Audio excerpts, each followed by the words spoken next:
Welcome back to the channel, guys. MFJJ here with Tim. We're going to show Tim a little bit of some of the basic fundamentals of what we want to get started on and learning how to shoot a bow correctly. Full disclaimer, there is no wrong way to shoot a bow as long as you can do it the same. What we're trying to cover here is just what I feel is the easiest way to duplicate for somebody who's a noob who hasn't determined what feels best for them. Feel free to deviate it from it if you want, but this is what we're going to go over with Tim. All right, pause. Wait a minute. Josh actually has launched his channel. Podium Archer on YouTube. Josh has launched his channel. Stop what you're doing.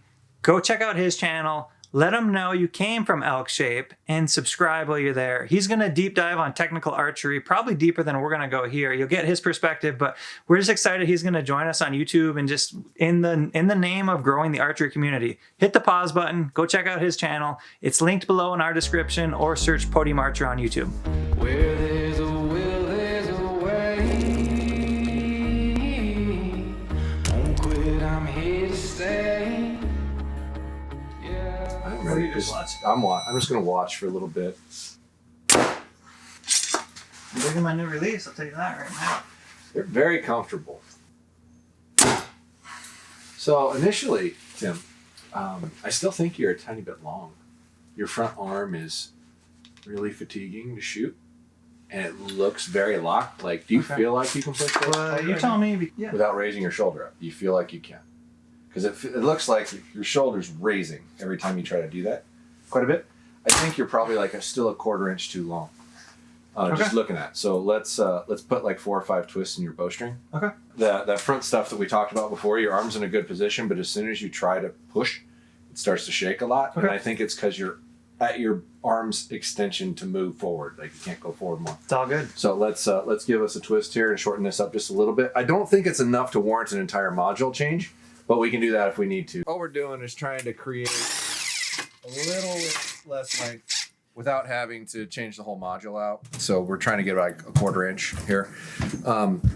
You can do this with just about any bow, but any bow that has equal but opposite eccentrics, like back in the day, they would call us a dual cam, and they've sneaky little ways to not call it a dual cam, but you can shorten or lengthen the string and it typically will not change the tune whatsoever as long as your knock height is in the appropriate spot. So I'm just gonna give it a little twist to try to get a little shorter length.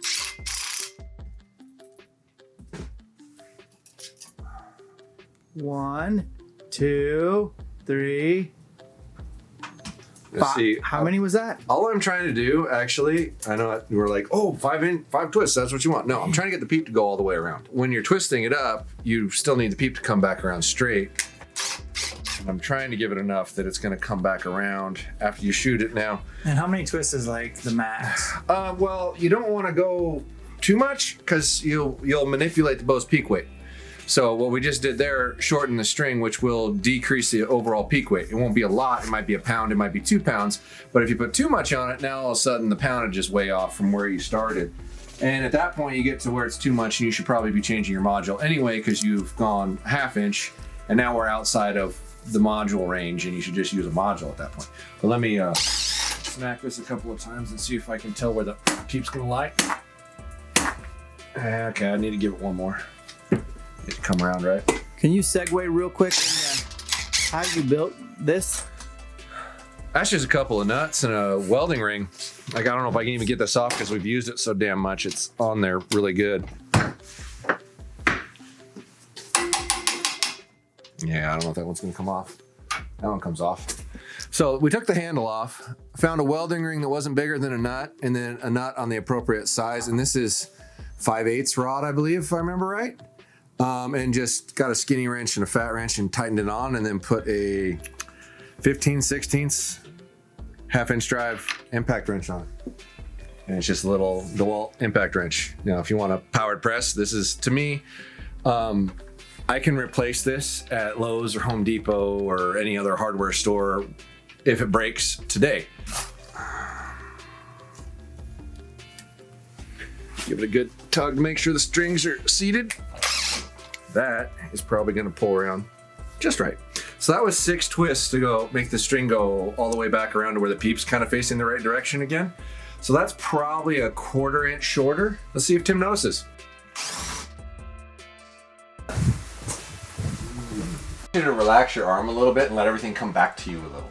Okay. So when you actually start to try to shoot, you can push forward. Okay. Locking your arm out to begin with is going to cause the same problem. Okay. So you're still shaking, but I don't see that coming up. Okay. And it was a little earlier, so I Should think he hit the that's- weight room? We may have to go one twist out. I might have gone too far. So shoot one more, and then I can go put it back in the press and change it. How's those Matthew muscles? How are those big, long, slow, deep breaths in between each shot that you need to take? Yeah, probably not taking those. So, hook on your release, get everything set. Give you a good. What would be good for you is probably to work on an actual shot sequence that you do every time. I don't have a shot sequence. All right, so get your release hooked up so you're good to go. Step one, feet. How are you gonna position your feet? Like them like this? It's pretty good. I mean, it doesn't really matter how I like them as far as what you feel is comfortable. It's able to duplicate, but that's typically what I do. Just tell I'm me what's standing. I literally actually stand talking to people in my shot sequence a lot, just so my subconscious knows that this one's back a little bit from that one. It tends to be steadier for me, and if I push on you and your feet are out, it's harder to knock you over. You put your feet perfectly straight, a strong breeze will knock you over. Yeah. Okay, so 3 long, slow, deep breaths in the nose, out the mouth. Yoga. Yeah, where's the little yoga going? Yoga's the shit, man. It's the real deal. I don't know about you, but I feel a little calmer. Do you feel calmer? There's some soothing, twingy noise in the background. All right, so now I like to bring my bow up, arm fully extended, and find the target in which I would try to move it at. And then elbow above the shoulder, draw the bow back, come all the way back to your anchor point, and try not to move into your string, move it to you. So we start with our head position. Now, close your eyes and just pull. And pull, and pull, and pull, and pull, and pull, and pull, and pull. Okay, it's good. That looks better. So this time, I probably forgot to put this in the right spot in your sequence. Feet, hips, shoulders. So when I say feet, I actually mean feet, hips, shoulders. Okay. Get your feet, hips over your feet, shoulders over your hips, almost straight. You don't have to be all firm, then let it relax. But keep them in line. So your weight's distributed to your feet. Okay. Now, I want you to think about the position your head's in when you actually fire your bow.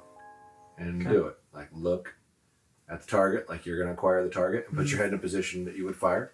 Find your target, then draw back, elbow above the shoulder, all the way back. Okay, so now find your peep. You had to move your head a little bit, which I was going to predict. Go ahead and do your sequence again. Fire, fire, fire. Cool. Now, you had to move your head, which means you were like this, and then you came down to this. Yes. This time, start like this. Like really think about what position's my head in after I fire. So if you can have your head in that position to begin with, everything takes less time. These are all really simple things, but the sooner you actually get on target, ready to fire, the less you've been at draw, the less fatigued you are, the more oxygen's in your system, the less you're deprived and the less you shake. Sooner we can get to where we're ready to discharge the bow, the steadier the shot's going to be when you actually discharge the bow. So this purpose is simply to trim down the time. I like to be 7 to 11 seconds from the time I draw my bow back till the arrow's gone, if I can. That's my goal. Now, in some situations, that's very hard, but timing and execution should be 7 to 11 seconds, somewhere in there. If you get out to like 15, 16 seconds in your head, you've been at draw too long, you're shaky, it's not going to go off. Feet, hips, shoulder. Everything's level, looks good. All right. And then my head like a little more forward. So look like you're aiming at the target. Yeah. Now, hold on. Now try.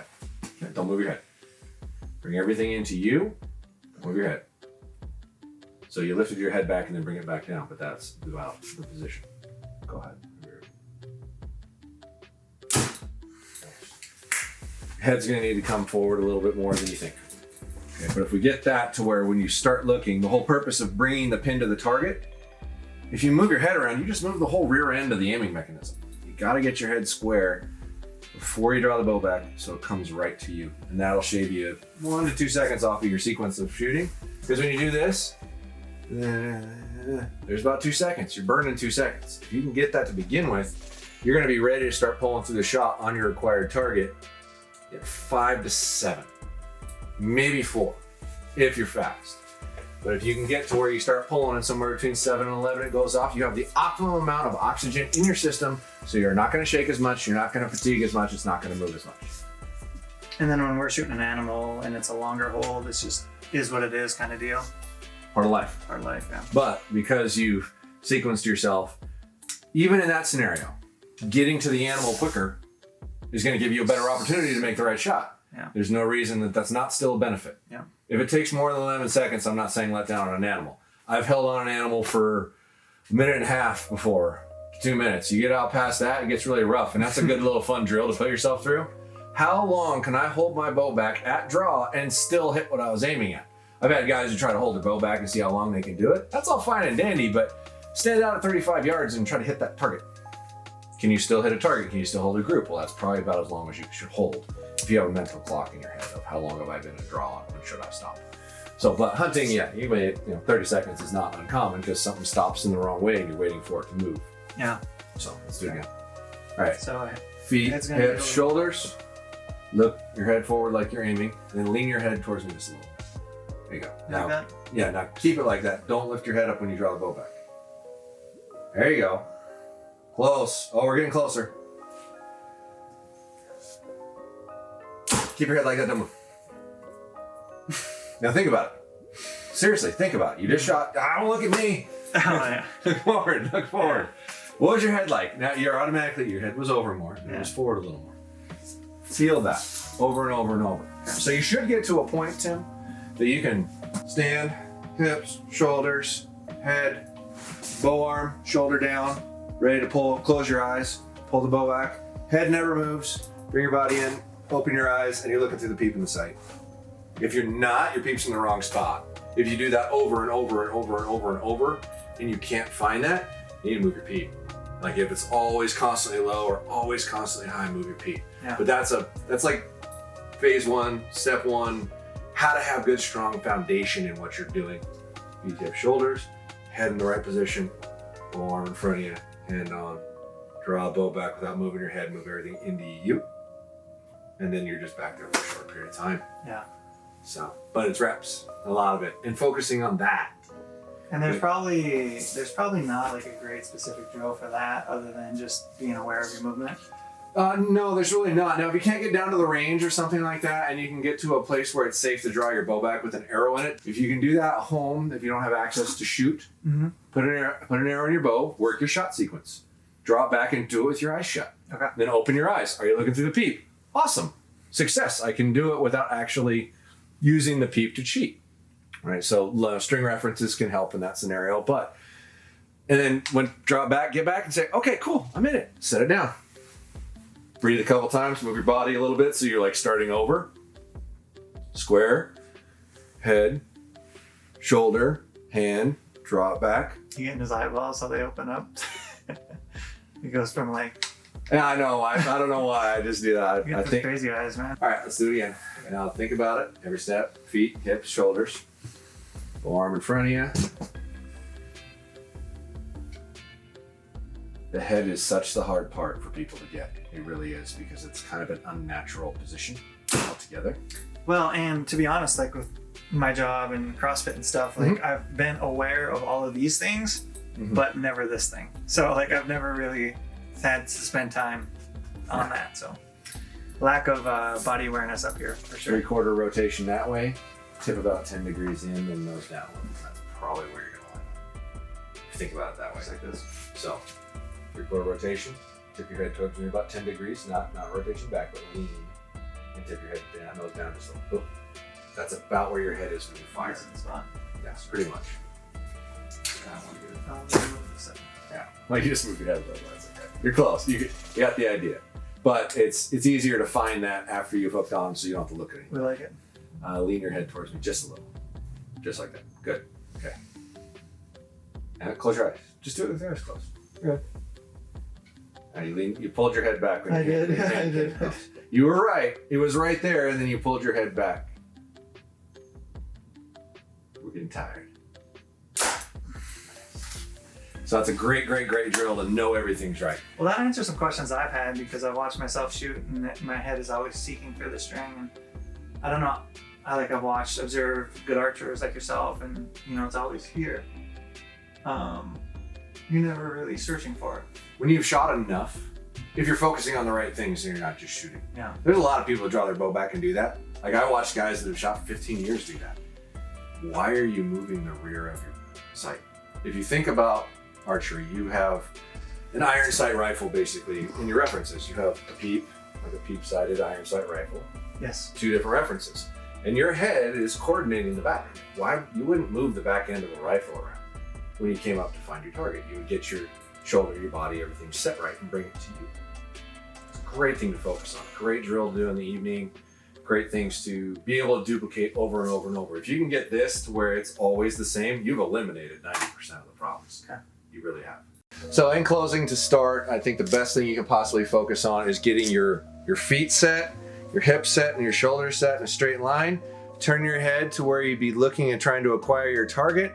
Focus and think about the position your head would be in when you were gonna fire. Try to get your head like that, attached to your string, hand up in front of you and draw it back to you. Do not move your head around. Until you can draw the bow back to you without moving your head around, you haven't got your shot sequence down yet solid. It's a great thing to focus on. Shorten your time sequence. You'll be less fatigued when it comes time to fire. You won't move as much. All right, guys, well, that was super fun. I haven't taken the time yet to really learn technical archery, and I'm just appreciative Josh wants to not only teach me, but also share his stuff with the world. I know it can be tough to teach on camera, but I appreciate it. Thank you so much, Josh, for kind of teaching me the ropes, and I'm gonna treat it, I'm just kind of try to do things the right way. Like, I just want slow and steady. I don't want to try to learn too much too fast. I just want a slow pace so I can build good fundamentals. And really, like, I want to shoot the bow well, and I want to waste Dan when we shoot Vegas. So I got that going for me. But do us a favor, subscribe to the channel if you're not already. Give the video a thumbs up if you appreciate this technical archery and Josh taking his time to show us what's going on. And guys, we will catch you back here for the next one.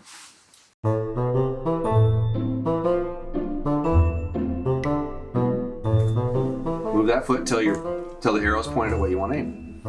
That's it, isn't it? Yeah, I think so. Yeah. So that's how your feet go.